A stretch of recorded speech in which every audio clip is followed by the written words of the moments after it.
Today, I'll show you how to change currency in Google Maps. Google Maps can show prices for hotels, places, services, and travel-related results. In many cases, the currency is based on your Google account, region, location, language settings, or the country you are browsing from. First, open Google Maps on your phone or computer. Make sure you are signed in to your Google account. Now, tap your profile picture in the top right corner. Go to Settings. Look for options related to language, region, or app language.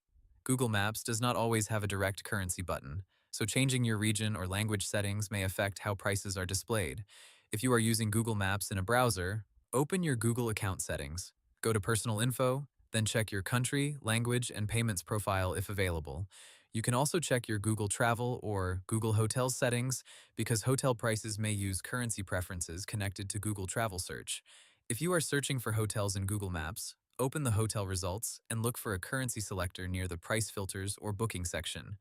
If a currency option appears, select the currency you want, such as US dollars, euros, pounds, or your local currency. On mobile, if the currency still does not change, try updating Google Maps, restarting the app, or checking the same search from a desktop browser. You can also change your device region settings, but this may affect other apps as well. Keep in mind that currency display can vary by country, listing type, and Google account settings. And that's it. You now know how to change or adjust currency display in Google Maps. Hope the tutorial was helpful. Subscribe to my channel and see you in the next video.